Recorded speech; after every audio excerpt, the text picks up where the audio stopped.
La Malek. Oui, نبدأ بك انت. bien sûr, مرحبا. يعيشك. Donc نبدأ بك انت, vu que vous avez aussi une actualité, donc on parle de la closerie, on parle du marché de Noël de la closerie qui a démarré hier, c'est Tout bien à ça? fait, qui a démarré hier. C'est sur 3 jours, donc vendredi, samedi, dimanche. Et D'accord. nous fêtons notre 10e année du marché de 10 Noël. éditions 10 déjà. éditions, exactement. Oui. Et bon, le marché de Noël a été créé par Madame Kenza Ben Rachem. Oui. Voilà, et accueilli par La marque My Little Bagatelle, c'est ça? exactement, la marque D'accord. My Little Bagatelle. Bon, c'est ma nièce, donc on travaille en collaboration. Et donc, je lui ai ouvert mes portes de la closerie et avec tout ce qu'elle ramène, elle, et tout ce qu'on offre après en qualité de nourriture, d'organisation, de brunch, de festivités. Donc, c'est une très jolie collaboration. Et ça a énormément évolué, c'est-à-dire on a 90 participants. Tabarkallah. Donc je pense que c'est Chaque- d'édition en édition, le nombre augmente. Tout à fait. Et on n'arrive pas à le clôturer parce que jusqu'à la dernière minute, les gens nous appellent, les gens veulent exposer et savent que c'est une jolie vitrine pour eux. Ça, c'est Donc sûr. on a de toutes sortes d'artisans, aussi bien dans la beauté, les bijoux, la mode, tous les artisans, hein, la vaisselle, l'art de la table. Alors vraiment, il y a une variété énorme. Et tout ce qui est côté aussi nourriture, chocolat, biscuits, la boutargue, les huîtres, le miel, la confiture, le vin. Tout mais, le nécessaire pour tout fêter le nécessaire une pour belle faire- table de voilà, faire Noël un ou de la joli Saint-Sylvestre. dîner de Noël, de fin d'année. Et il y a surtout aussi pour les enfants, c'est vraiment Surtout quelque ça. chose de Vous avez magnifique. pensé quelque chose, Manetta, pour les enfants. Il y a une dire à grande manger. organisation pour les enfants, avec karaoké, avec le Père Noël, avec des jeux. Mère Noël aussi. Mère Noël. Au film, mais ça m'a une édition, puis elle avait la Tout Mère à fait. Noël, tout le monde était D'accord, excité. tout à fait. Mère Noël, énormément de jeux, de vidéo games, tout ce qui. Enfin, c'est Chasse vraiment. au trésor, atelier. Chasse au tout ça. trésor, atelier de pâtisserie, Oui. atelier de poterie, atelier. Alors, c'est vraiment un monde magique pour les enfants. Il y a une très jolie décoration. Vraiment, on C'est vrai que investit. c'est féerique, hein, c'est Oui, un must, voilà, ça c'est je féerique. peux vous le On confirmer. investit Oui. énormément et c'est vraiment un must dans le marché de Noël. Et je pense que ça plaît de plus en plus et les gens ont besoin de ça. Oui. Ont besoin d'amener leurs enfants, de leur montrer toute cette fête, toute cette Le merveille. beau, كل حاجة Voilà, مزيانة, oui, c'est exactement, important. Et puis, ça met en valeur aussi notre artisanat, Tout à parce fait, que ça c'est de met en- l'artisanat, ça c'est important Tout à à fait. Ça mentionner. met en valeur vraiment nos artisans, mais qui viennent de partout, hein, qui Oui. viennent du sud, du nord, qui veulent présenter des gens pas connus et qui veulent se faire connaître, et des gens beaucoup plus connus qui ont déjà une vitrine. Oui. Et ça touche un peu tout le monde. Et vraiment, c'est quelque chose de vraiment, vraiment magique et qui marche énormément. Oui. Et en plus, bon, chaque année, normalement, on collabore avec une association, on verse de l'argent à une association. Et là, on a donné un stand à SOS Village. D'accord. Donc, on va essayer de ramasser de l'argent et de distribuer ça et d'aider toujours. Magnifique. Ça- Donc, au-delà du culinaire, Oui, donc c'est un côté- il y a ce côté-là, cette vocation-là aussi, à vous fait. associez voilà, vocation le travail associative et voilà, d'aider un humanitaire peu. aussi, la vitrine de l'artisanat Tout à fait. tunisien, vous associez ça pour que ce soit. Donc, c'est vraiment un endroit vivant, c'est-à-dire que. Tout à fait. Voilà, c'est vraiment vivant. C'est une ambiance de fête. Vraiment de fête sur les 3 jours. oui. Et les gens peuvent faire leurs achats. Et c'est vrai, je veux dire, il y a beaucoup d'étrangers qui fêtent Noël aussi. Hein, donc, pas toujours évident de ramasser tout ça dans un seul endroit Oui. pour pouvoir faire ses courses de Noël au lieu d'aller d'un endroit à l'autre. courir, Beaucoup courir. d'étrangers qui Beaucoup. sont basés en Tunisie, qui fêtent Noël, mais aussi des Tunisiens. Et ديما toutes les occasions sont bonnes pour célébrer, باش نفرحوا, باش نضحكوا, باش C'est نتنافسوا, sûr, oui. باش نشوفوا Bien حاجة sûr. جديدة, parce que Oui. ça fait travailler aussi des artisans et des artisanes derrière aussi, parce que le produit Mais ما يخلطلنا, et qu'il y a des personnes qui Un ont travaillé, travail des derrière, mains bien sûr. valeureuses qui ont apporté ce produit-là, donc c'est un Exactement, honneur exactement. aussi. C'est aussi aider tous ces Ouais. artisans, ces jeunes Exactement, artisans. Il y a ouais. beaucoup de jeunes. C'est Hein. important. Il y a même une jeune Ils n'ont pas étudiante les qui est moyens. venue, elle voulait exposer ses tableaux parce que c'était sa première exposition. On essaye d'aider comme on peut hein, les jeunes, surtout les jeunes, et beaucoup d'artisans. Donc c'est vraiment quelque chose qui est très ouverte à l'artisanat tunisien, au savoir-faire. Très belle Et- vitrine en tout cas, oui, ça c'est sûr. Voilà. Et et aussi au savoir-manger aussi, parce qu'on a de très bons chocolatiers, on a de très bons produits, d'excellents produits hein, qui viennent. Donc on essaye de faire une vitrine sur tout ça. C'est magnifique. De toute façon, c'est une occasion, les marchés de Noël et les marchés de fin d'année, et ce genre de marché. Les artisans, les artisanes, ils travaillent avec la communauté. Parce qu'on raisonne aussi en termes de communauté. Des fois, l'artisan, et des fois, on achète un produit et on est fidèle à ce produit-là, mais on ne connaît pas qui est derrière, entre guillemets. Et donc, il t'aime sur place, le marché de Noël, la personne qui a confectionné le produit, ou une belle rencontre et un storytelling. يحكي لك على les produits, tu vois le côté humain, vous aide à mettre un visage sur un nom ou un nom de personne ou de marque, tout simplement. Tout à fait. C'est très important, c'est vrai. Souvent, on achète un bijou, on achète un produit de maquillage et après tout, on sait même pas d'où ça vient, comment c'est fait. Et là, en parlant avec la personne, elle t'explique, c'est une manière c'est un contact qui est extraordinaire. Et valoriser son travail aussi, c'est important. Oui, tout à fait. Et il y a des idées qui naissent, il y a des initiatives, que ce soit pour personnaliser un produit ou pour lancer un nouveau produit. Même pour nous, en tant que restauratrice, j'ai découvert beaucoup d'artisans de la vaisselle. Je ne savais pas comment les contacter et je me suis retrouvée à acheter beaucoup de choses par le marché de Noël. Par le marché de Noël, parce que très souvent, ils ne viennent pas vous contacter directement. Oui. C'est vrai. Et là, on découvre un tas de choses. C'est magnifique. Donc là, ça a démarré hier. Donc, et demain, donc dimanche, je pense que c'est vraiment à ne pas rater. Oui, et le dimanche, c'est la journée vraiment où c'est le plus grand jour, où il y a vraiment énormément de monde, où les gens viennent en famille. Oui, et surtout, c'est des moments de partage. C'est un moment de partage, exactement. Le dimanche, c'est une occasion. C'est une occasion. Il faut vraiment les emmener, les enfants. C'est vraiment quelque chose d'assez particulier, qu'il n'y a pas réellement en Tunisie. Parce qu'il y a les jeux, il y a beaucoup de choses, et c'est quelque chose de magique parce que vraiment on met beaucoup dans la décoration et c'est à faire. Je conseille aux familles de venir avec leurs enfants, vraiment. Magnifique. Donc cette vocation-là, associer donc le culinaire à l'humanitaire aussi, associer le culinaire donc à l'artisanat tunisien, donc toute cette valorisation-là. Mais le cœur de votre métier reste la table, l'assiette. Voilà, c'est ça. Hein, oui, c'est ma passion. La cuisine, c'est ma passion. Je n'ai pas appris ça, c'est pas mon métier. Moi, je suis nutritionniste de formation. D'accord, mais c'est pas très loin non plus. C'est pas très loin. Oui, c'est pas très loin non plus. C'était parti pour faire maigrir les gens et je les fais grossir. D'accord, des kilos. Mais de manière saine, on va dire. Non, d'une manière très saine. Voilà. Bon, moi, ma mère cuisinait très bien. J'allais au marché avec mon père, donc c'est quelque chose depuis la naissance. En fait, depuis que je suis petite, j'ai baigné dans ça. Oui. Et petit à petit, je suis rentrée dans la restauration. J'ai commencé en 85, j'avais pris avec mon mari le Cevap.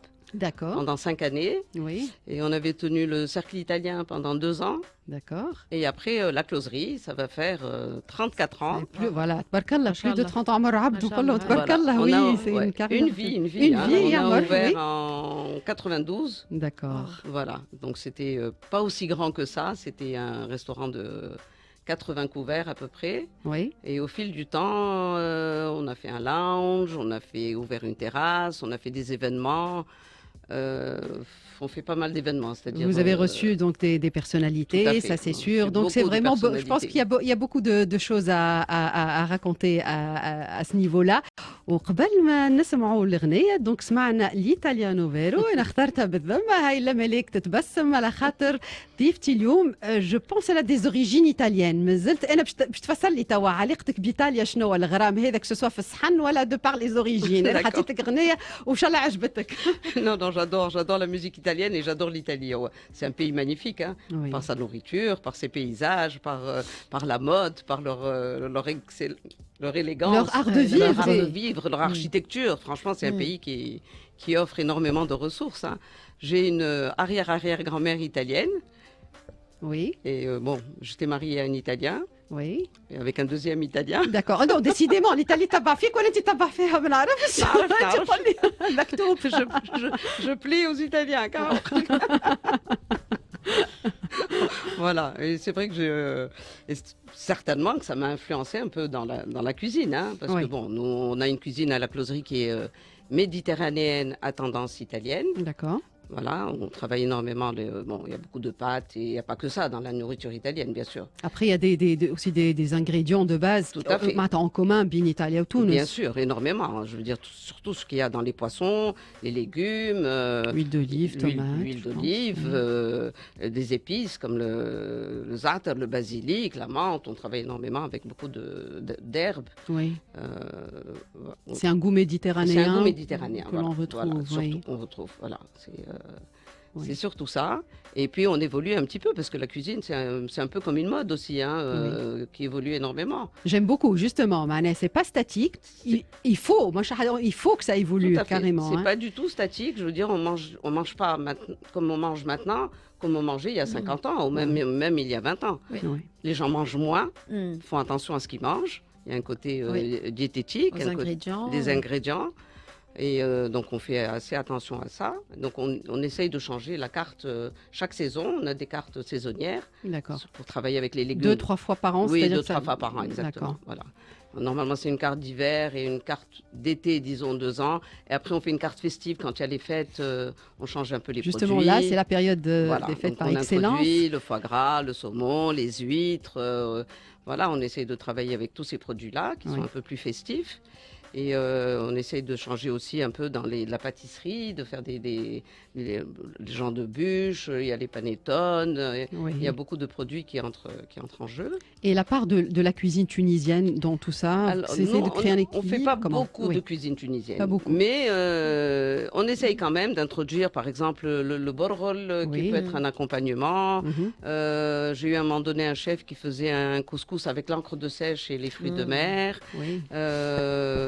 Justement, Khataliouk, des invités de cultures très différentes, c'est-à-dire vous essayez d'harmoniser l'identité tunisienne locale avec les standards entre guillemets internationaux. C'est vrai que c'est pas notre spécialité, la cuisine tunisienne, mais en général, la cuisine, le poisson à base d'huile d'olive, ça ressemble. Je veux dire, quand on travaille les légumes et le poisson, un peu moins la viande. On travaille un peu moins l'agneau, mais on peut faire quelques plats. Ce pas vraiment des plats tunisiens, on va dire, c'est des plats méditerranéens surtout. On a d'excellents poissons et fruits de mer, de toute façon, autant en profiter. D'excellents produits, vraiment, on a d'excellents produits. De fruits de mer, de poissons, de légumes, on trouve tout. Bon, il y a des fois où on ne trouve pas le beurre, parfois on ne trouve pas la farine, mais on fait avec. Mais on fait avec, oui. On continue On continue. C'est vrai qu'il y a des périodes un peu difficiles en ce moment, mais bon, on fait avec quand même. Ça, c'est le défi. Justement, le métier de restaurateur et tout ça, on ne voit pas les défis. J'ai une petite anecdote. Je veux dire, il n'y avait pas de beurre. Alors, comment faire la pâtisserie? Justement, la base est zebda. Exactement, un zebda. J'ai envoyé à Carrefour tout mon personnel. Chacun achetait son tour. Voilà. C'est un kilo pour pouvoir faire la pâtisserie. C'est vrai. Ça, c'est le côté court de la restauration. Oui, c'est vrai que c'est toujours un défi pour créer les plus bons plats, justement. La présentation, elle est importante au sein de la closerie. C'est vrai que le mec, la maoujouda, le fond y est, mais aussi cette mise en place, cette présentation, comment dresser la table aussi. Ça, c'est très important, l'art de la table. On mange avec l'œil déjà. Déjà pour l'assiette, je trouve que avant de mettre un plat à la bouche, on regarde l'assiette. Il faut qu'elle donne envie. Et c'est très important déjà. Donc la mise en place de l'assiette est très importante.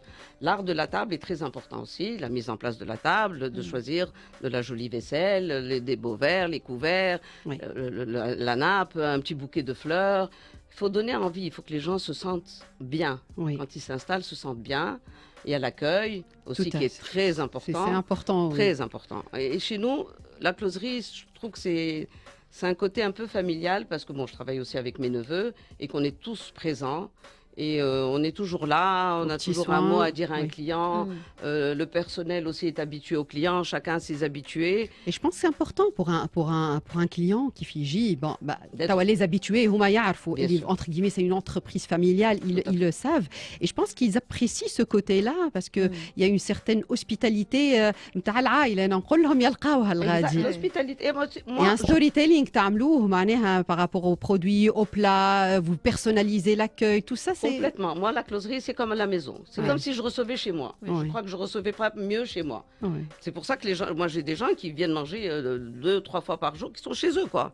Ils viennent, ils s'installent. Le midi, un monsieur qui est tout seul, il vient manger, il se met à côté de nous. On a un petit comptoir. C'est-à-dire, il est chez lui. C'est devenu un réflexe pour beaucoup de personnes, des habitués. De toute façon, c'est une référence. Maintenant, c'est une référence internationale. Tabarkallah, puisque vous avez été primé à une double reprise, justement. 2 prix à Dubaï, à Abu Dhabi. On a reçu un prix, c'est le MENA international. On est arrivé la première fois. C'est un classement. C'est sur 50 meilleurs restaurants qui regroupent le Moyen-Orient, l'Afrique du Nord, la région MENA, Middle East, exactement, MENA, Middle East, exactement. La première fois, nous sommes arrivés 46e sur 50. Et la deuxième fois, 35e. D'accord. Mais vous êtes toujours dans le top 50 pour moi. Toujours dans le top 50. Merci. Voilà, sur le plan régional et sur le plan international. Parce que c'est on espère garder le cap. Parce que 34 ans de métier, c'est difficile de garder toujours le même... la stabilité à tous les niveaux, gustative, voilà. Donc on essaye de garder le cap. La qualité, il faut qu'il y ait une constance au niveau de la qualité. C'est vrai que ça se fait rare de nos jours, ça c'est sûr. Et donc, avec Aloué, je crois que la distinction, elle est vraiment bien méritée. Ça fait plaisir, franchement. C'est parce que ça demande énormément de travail, la restauration. Vraiment, beaucoup de... Et vous avez reçu entre-temps des personnalités internationales. Bien sûr. Alors là, on a reçu de toutes sortes, des présidents de la République, M. Chirac, M. Ben Ali, on a reçu des artistes, des gens de la mode. Une anecdote de Fakaraak avec une personnalité peut-être? Pas vraiment, moi je n'ai pas une très bonne mémoire. Mais bon, tu as 34 ans, et puis on voit tellement de monde qu'après, on ne retient pas toujours tout. Mais c'est vrai qu'on voit des gens de toutes sortes et c'est une grande richesse. La restauration, c'est une très grande richesse, avec un contact avec les gens. Et vous savez, on est souvent très disponible, à l'écoute. Les gens ont envie de parler, de vous raconter pas leurs problèmes, non, mais de parler. Et puis cette bienveillance. Voilà, c'est une bienveillance.